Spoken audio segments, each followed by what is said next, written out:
Welcome back, viewers, wherever you are, any part of the country watching Sunrise, proudly supported by Paba Cosmetics for all the beautiful shades of you. I am in the studio with Andrew Kweku Ajimfra Tete. He is talking about music, which is considered as an alternative medical principle and practice, that music really healing you.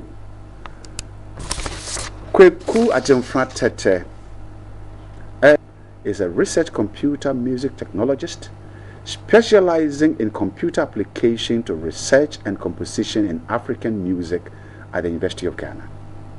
He worked for many years as an artist, licensed electrical contractor, choral music conductor, church organist, government appointee before being appointed personal and a musical assistant to Emeritus Professor J.H. Kwabena Nketia. Andrew Kweku Ajimfra Tete, you're welcome to Sunrise. Thank you, sir. Anytime we are talking about music, we consider it as a pure form of entertainment. Maybe when you are sad or when you are happy, drinking your beer and drawing your kebabs from the kebab sticks, then you play music. Okay. But you were telling us that it can do something more than that.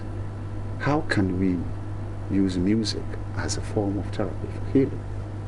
Well, to be able to look at music, especially the therapeutic aspects of music, we should not limit ourselves to patients on hospital beds and the sick, but also the healthy. The healthy. Because every doctor will tell you that health is not just about cure, but also about prevention. Prevention is better than cure. And when we say health, it is not only personal, bodily, or corporal health, but we are talking about national health, or the health of the community, or the mood of the society. Well, it is very straightforward to go to the hospital, see someone in the hospital bed, organize a choir around the person, or play a guitar or any other instrument for the person to get well. It is very, very easy and straightforward. But how do you look at the larger society and use music in such a way that people don't fall sick, or even when they are falling sick, how do they, get better? We can also apply music to the aged, because at an old age, people have only their memories, and memories are linked to songs or certain specific kinds of music that you might have played when you were younger. Yeah. For example, in the 30s, you might have been a seaman in Takoradi, and this was the kind of music you were playing. In your old age, if somebody were to play to it revives you, no matter how sick you may be. So music is very, very important, not only as a communication tool, but also as a psychological tool that we can use to set the mood in a country. For example, look at the Black Stars Supporters Association of Ghana. Look at the kind of songs they sing. It gingers everybody up to support the Black Stars very well. On the other hand, during political campaigns, people bring songs that are insinuative and other things that can also dampen the spirit of others. So you see, in fact, it goes on and on and on and on. So music is not just for entertainment, like you rightly said, but it's also something that we can use effectively to communicate with each other. As Africans, our society is basically communal. It's communal society. You can go to Kumasi, Akwesidai, they all come together to make the music. They know that this is the kind of drum we play. They know that this is the kind of song we sing. And as a result, they're able to come together. It's also a form of unity. So we can use music not only for therapy, but in a broader sense as an educational, informative tool, so that we can connect together. When you say music, is it all musics? Yeah, when I say music, you see, music is a broader term. You see, not just we are not talking about just songs. You see, it's a broader term. When I say music, music is something, sounds that have been put together to communicate some thoughts and emotions at any given point in time. That's what I mean by music. Right. Do you have a special slant? Or if I say special slant, what I mean is that you have special types of music that you will recommend for maybe the aged. Well, let me start with the aged, because they have served society duly, and in their time of retirement, society should look back at them and support them so that they can still have the confidence. Do you have any type of music that you can consider that this one is good for the aged? Okay, since music demands movement, Of course, it will be very difficult to listen to songs without being moved to dance, and maybe take a few steps in synchronization to the song. So for the aged, I would recommend songs that are very melodious, songs that don't have too much noise in it. If I say too much noise, the beat should not be too heavy. Something that agitates them. At that stage in life, they are very delicate. Our aged need music that will soothe them, that will bring back their memories. Well, songs by Kakeku and others have very good philosophy in them. Very great. Now, is it okay, for example, to therefore generate types of music or play music to maybe women when they are pregnant? Yes. Because you see, we are told that the unborn infants respond to certain vibrations. It could be music, it could be any form of vibration in the background. They may not be able to hear the music as you and I will hear, but music has got some kind of power over us, so that even if your eyes were closed, even someone in a coma, if somebody is lying down on the hospital bed in a coma, and you play music to the person, you could see sometimes the eyelids moving a little, or maybe the fingers moving.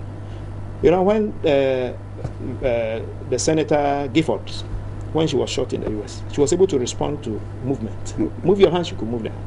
If somebody plays some music to her, she will move. So not only women who are getting in their pregnant stage. Actually, the music is good for the pregnant mother also, because when she's in a good mood, all her immune systems and her peace of mind, everything goes on to facilitate the production of a very good baby. Do you think the society is aware that music has the strong strength for our development?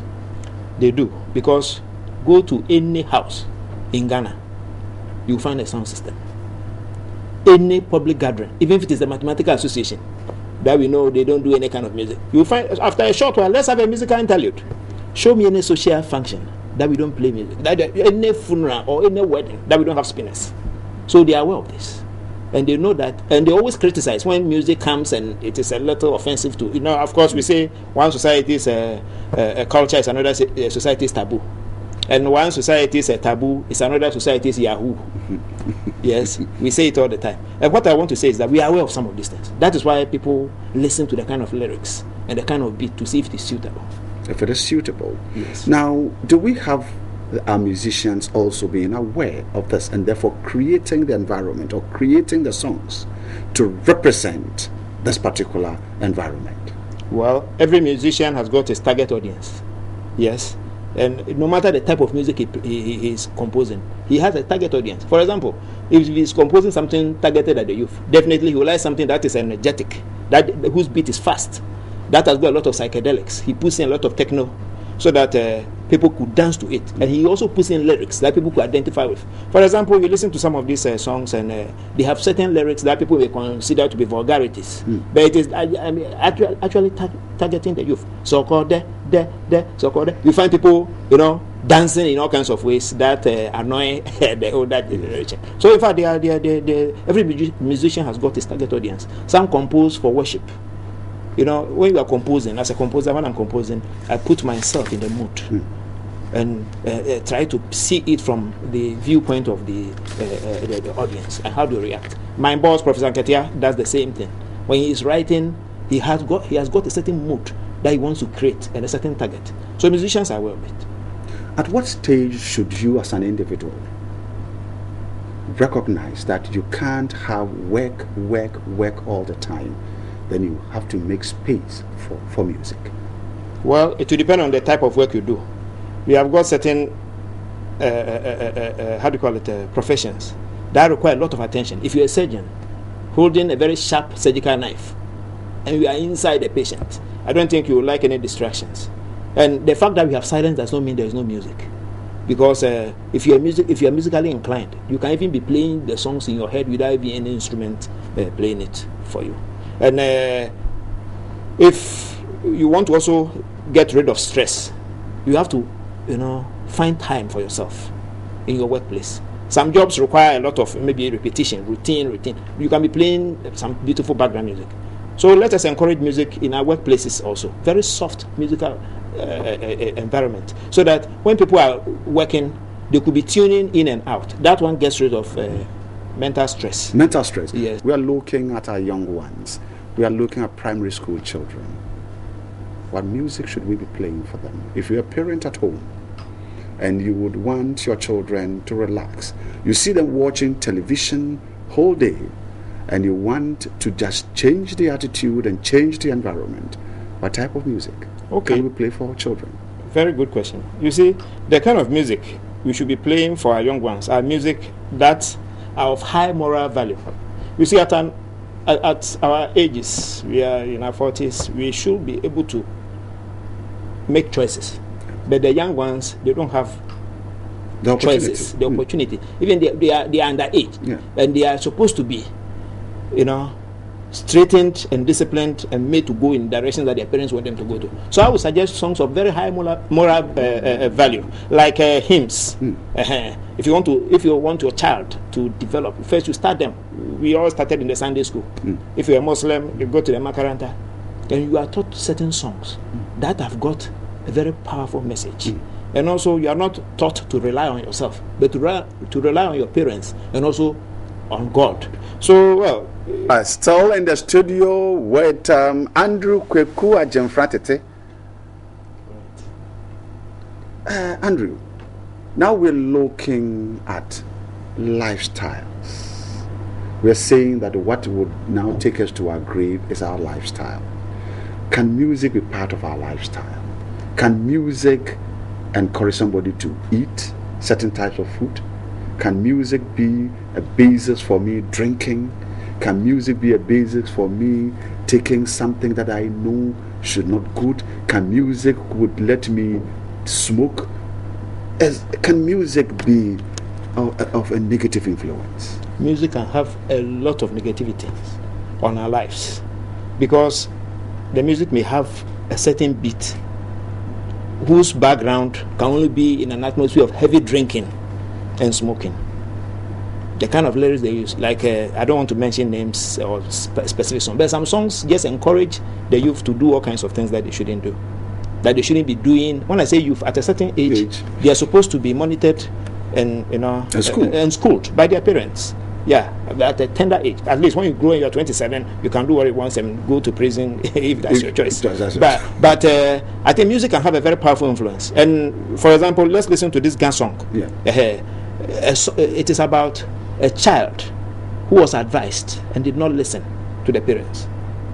And she grew up, she was not getting the marriage she wanted, and the mother had died. So she was asking, the mother to come back so that she could live. If this is very important, then it means that you can even decide as a parent not to talk plenty.